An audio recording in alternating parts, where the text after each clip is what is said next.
Welcome back to the channel. ఇవాళ వీడియోలో సహజంగా ప్రెగ్నెన్సీ రావటం లేదా, మ్యారేజ్ అయ్యి 1 or 2 years అవుతున్నా కూడా ప్రెగ్నెన్సీ ఎందుకు రావటం లేదు, అలా రానప్పుడు న్యాచురల్గా కాకుండా కొంచెం ఆధునిక టెక్నిక్స్ని ఉపయోగించి సహజంగా గర్భాన్ని ఎలా పొందాలి అనే విషయం గురించి ఈ వీడియోలో మనం క్షుణ్ణంగా తెలుసుకుందాం. మరి వీడియోలోకి వెళ్ళే ముందు నాది ఒక చిన్న రిక్వెస్ట్. ఎవరైతే మన ఛానల్ని ఫస్ట్ టైం చూస్తున్నారో సబ్స్క్రైబ్ చేసుకోండి. అలాగే పక్కనే ఉండే బెల్ ఐకాన్ని యాక్టివేట్ చేసుకున్నట్లయితే నేను చేసే ప్రతి ఒక్క యూస్ఫుల్ వీడియో మీకు నోటిఫికేషన్ రావడం జరుగుతుంది. వీడియో ఎక్కడ కూడా మిస్ కాకుండా చూడొచ్చు. మరి టాపిక్లో వెళ్ళే ముందు ఒక చిన్న గమనిక. గైనకాలజికల్ ఇష్యూస్ కావచ్చు, హెల్త్ ఇష్యూస్ కావచ్చు, మాకు కొంచెం హిస్టరీ కలెక్షన్ అనేది చాలా అవసరం.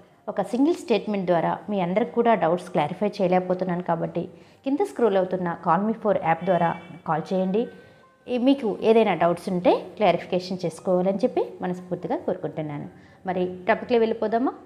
ఎందుకు పిల్లలు పుట్టడం లేదు, న్యాచురల్గా ట్రై చేయమని చెప్పి ప్రతి గైనకాలజిస్ట్ అడ్వైస్ చేస్తూ ఉంటారు. అంటే మీకు మ్యారేజ్ అయిన ఫస్ట్ 1 year వరకు కూడా రిలేషన్షిప్లో ఉన్నప్పటికీ పిల్లలు కలగటం లేదు అంటే we'll call it as infertility అని చెప్పేసి అంటారన్నమాట. Infertility that is comes under male infertility and female infertility. ఎవరిలో ప్రాబ్లం ఉంది, ఎవరిలో ఈ పిల్ల సంతానాలేమి సమస్యకు గురవుతున్నారు అనే దాని గురించి కొంచెం ట్రాక్ చేయాల్సిన విషయం ఎంతో ఉంటుంది. అంటే మేల్ ఇన్ఫర్టిలిటీ గురించి చూస్తే వాళ్ళ యొక్క సెమెన్ అనాలిసిస్ చేస్తారనమాట. సెమెన్ అనాలిసిస్ ద్వారా అంటే వాళ్ళ యొక్క కౌంట్ ఎంత ఉంది, వాళ్ళ యొక్క ఎంత మొటిలిటీ ఉంది, అంటే స్పోమ్కి యాక్చువల్గా స్ట్రక్చర్ చూసినట్లయితే హెడ్, నెక్ అండ్ టైల్ అంటే చూసే ఉంటారు ఇమేజెస్లో మీరు. ఈ విధంగా దాని యొక్క స్ట్రక్చర్ ఉంటుందన్నమాట. ఈ ఆకృతిలో ఏదైనా డిఫార్మిటీస్ ఉంటే పిల్లలు పుట్టే సంతానలేమి సమస్యకు గురవుతూ ఉంటారు. ఈ ఫీమేల్స్లో చూసినట్లయితే ఇన్ఫర్టిలిటీలో they are so many causes ఉంటాయన్నమాట. లైక్ ఇర్రెగ్యులర్ పీరియడ్స్ కావచ్చు, పీసీఓడి ప్రాబ్లమ్స్ కావచ్చు, లేదంటే హార్మోనల్ ఇంబ్యాలెన్స్ కావచ్చు. ఈ విధంగా కొన్ని రిస్క్ ఫ్యాక్టర్స్ అనేవి. సో ఇలాంటి వాళ్ళకి ఫస్ట్ న్యాచురల్గా ప్రెగ్నెన్సీ అవ్వలేదు అంటే they will go for next step వచ్చేసి ఐయుఐ అనే పద్ధతి గురించి ఇక్కడ మనం స్టెప్ బై స్టెప్ క్లియర్గా తెలుసుకుందాం.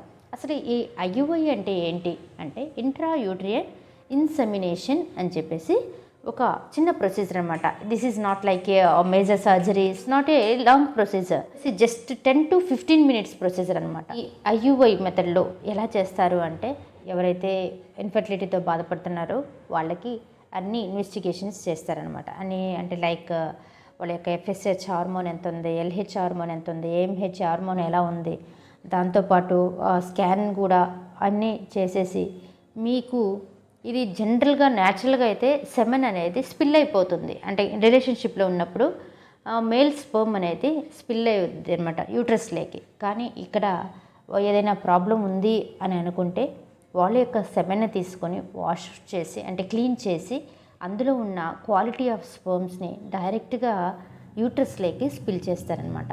సో ఈ పద్ధతిని మనం IUI అని అంటారు. అంటే ఇంట్రా యూట్రియన్ ఇన్సెమినేషన్. యూట్రస్లోకి అంటే గర్భాశయంలోకి ఈ సెమెన్ని క్లీన్ చేసి దాన్ని లోపలికి పంపించే పద్ధతి అనమాట. ఈ పద్ధతి చేసిన అంటే IUI పద్ధతి చేసిన 14th డేకి మీకు ప్రెగ్నెన్సీ టెస్ట్ చేసుకోమని చెప్పి అడ్వైజ్ ఇస్తారు. చాలామంది కపుల్స్ ఏం అడుగుతున్నారంటే IUI పద్ధతి అయింది, మాకు ఇది 4th day 5th day pregnancy test చేసుకున్నాము, నెగిటివ్ వస్తుంది అని చెప్పేసి అంటూ ఉంటారు. కానీ that's not a good prognosis అనేది చూపిదు.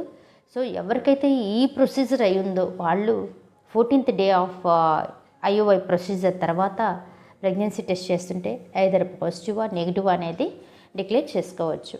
సో ఈ ప్రాసెస్ అనేది 3 to 4 cycles వరకు కూడా చేస్తారు.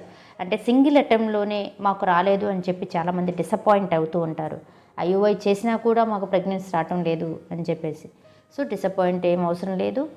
మెజారిటీ ఆఫ్ పర్సన్స్ ఈ యొక్క ప్రొసీజర్ చేసుకున్న వాళ్ళకి 80% వరకు కూడా 3 to 4 cyclesలో పాజిటివ్ రావటం గమనిస్తూ ఉన్నాం. కాబట్టి 1 or 2 attemptsకి ప్రెగ్నెన్సీ రావటం లేదని చెప్పేసి వరి అవ్వాల్సిన అవసరం ఎంతో లేదనమాట. సో ఇది IUI పద్ధతి అంటే. సో ఈ పద్ధతి ద్వారా కూడా ప్రెగ్నెన్సీ రాలేదంటే కపుల్స్ ఇద్దరికి కూడా టెస్ట్ చేసేసి they will suggest for IVF. అంటే IVFకి టెస్ట్ ట్యూబ్ బేబీస్ ద్వారా కానీ లేదంటే మీ హెల్త్ కండిషన్ ఎలా ఉందో దాన్ని బేస్ చేసుకొని which method is the best method అని చెప్పేసి గైనకాలజిస్ట్ మీకు అడ్వైస్ చేయడం జరుగుతుంది. అంతేకాకుండా మీకు ఎడ్యుకేట్ చేస్తారు. మీ యొక్క ఒపీనియన్తో నెక్స్ట్ ఫర్దర్గా ఏం చేయాలి అనేది ఆధారపడి ఉంటుందన్నమాట. మరి ఇదండి వీడియో. అంటే న్యాచురల్గా ట్రై చేసినప్పటికీ నెక్స్ట్ ఫర్దర్గా ఎలాంటి స్టెప్ ఉంటుంది, ఆ IUI పద్ధతి ఎలా స్టెప్ బై స్టెప్ చేస్తారు, ఎలాంటి కాంప్లికేషన్స్ ఉంటాయి, ఎన్ని రోజుల తర్వాత ప్రెగ్నెన్సీ టెస్ట్ చేసుకోవాలి అనే విషయం గురించి ఒక క్లారిటీ వచ్చింది కదా. మరి ఈ వీడియో కానీ మీకు నచ్చినట్లయితే లైక్ చేయండి, షేర్ చేయండి, సబ్స్క్రైబ్ చేయడం మాత్రం మర్చిపోకండి. మరిన్ని వీడియోస్ కోసం ఏదైనా డౌట్స్ ఉన్నా, క్వరీస్ ఉన్నా కూడా కమెంట్ సెక్షన్లో తెలియచేయండి. ఇంకా ఏదైనా డెప్త్గా క్లారిఫికేషన్స్ కావాలంటే కాల్ మీ 4 ద్వారా కాల్ చేయండి. మీ డౌట్స్ని క్లారిఫై చేసుకోండి.